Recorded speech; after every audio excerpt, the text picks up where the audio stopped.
Welcome back. खबरों का सिलसिला आगे बढ़ाते हुए आपको बताएं, आईजी पंजाब ने कहा है कि सियालकोट वाक़े के मुल्जिमान गिरफ्तार कर लिए गए हैं, जिसमें बैरूनी हाथ मुलव्विस होने के सबूत मिल चुके हैं। सूबे दारुल हुकूमत में न्यूज़ कॉन्फ्रेंस करते हुए inspector general Punjab police doctor Usman Anwar ने कहा कि सियालकोट में मस्जिद के अंदर फायरिंग करके 2 अफराद को शहीद किया गया है। जाए वक़्त से शवाहिद हासिल किए वाक़े में मुलव्विस मुल्जिमान पकड़े गए हैं, जिन्हें जल्द अदालतों में पेश करेंगे।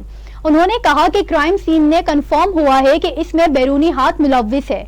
पाकिस्तान में एक दहशतगर्दी का हमला हुआ, जिसकी मंसूबाबंदी दूसरे मुल्क में हुई। पाकिस्तान की रियासत पर हमले पहले भी होते रहे हैं। पाकिस्तान की एजेंसियों ने पाकिस्तान के अंदर होने वाले वाक़े को 24 घंटे में ट्रेस कर लिया।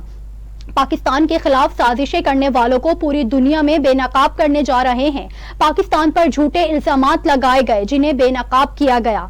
आईजी पंजाब का कहना था कि पाकिस्तान में खुद को आलमी कवानीन से बाला समझने वाले बदमाश मुल्क की बदनाम जमाना एजेंसी ने एक बुज़दिलाना और गैर कानूनी ऑपरेशन किया। हमने 24 घंटे के अंदर पाकिस्तान में होने वाली दहशतगर्दी के मंसूबे में ब्रेक थ्रू किया। जो चूहे पाकिस्तान के खिलाफ ऑपरेशन कर रहे हैं, आप तैयार रहें, हम पूरी दुनिया में आपको बेनकाम करने जा रहे हैं। आईजी पंजाब पुलिस ने कहा कि अगली प्रेस कॉन्फ्रेंस में साबित कर देंगे कि इन साजिशों के पीछे कौन सा बदकार मुल्क है।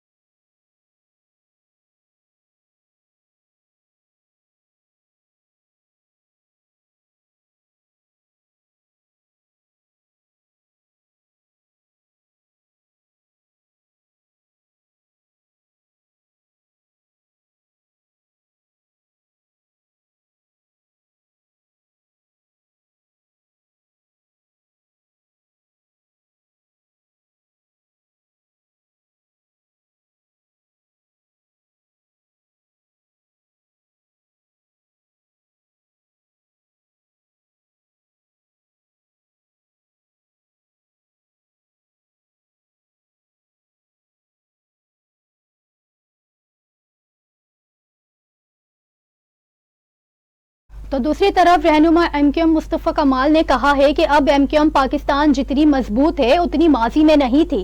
फैसले अब यहाँ हो रहे हैं, कोई फोन पर हिदायत नहीं दे रहा, और ये वाहिद जमात है जो मुल्क को महंगाई के दलदल से निकालेगी। मुस्तफा कमाल ने पाकिस्तान हाउस में प्रेस कॉन्फ्रेंस करते हुए कहा, नेब बरादरी ने एमक्यूएम में शमूलियत का फैसला किया है। मैं इन तमाम अफराद को एमक्यूएम में खुशामदीद कहता हूँ।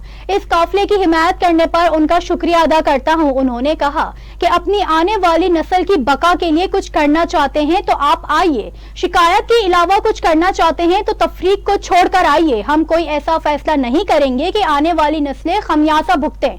रहनुमा एमक्यूएम ने कहा कि एमक्यूएम इलेक्शन में भरपूर हिस्सा लेगी, ताकत बेल्ट के जरिए आएगी, कोई और तरीका नहीं। उन्होंने कहा कि हम इंसान हैं, गलतियां हुई होंगी और हो रही होंगी, लेकिन हम सब सारे बुरों से कम बुरे हैं, गलतियां सुधार रहे हैं और आपके दरमियान रहने वाले लोग हैं, तो आपको तसल्ली होनी चाहिए कि आपका हाथ हमारे गिरेबान तक जा सकता है। मुस्तफा कमाल ने कहा कि हमने हमेशा गरीबों को ऐवानों में भेजा है, गरीब नौजवान को हमने एमएनए बनाया है। हमारे आबा और अजदाद की कब्रें और औलादें इसी मुल्क में हैं। हमें जमीनी हकाइक को मद्देनजर रखकर फैसले करने हैं। उन्होंने कहा कि एमक्यूएम के पास हराम का पैसा नहीं कि देगे चढ़ाएं, हमारे साथ खड़े हों, आप देखेंगे कि एमक्यूएम सबको नुमाइंदगी देगी।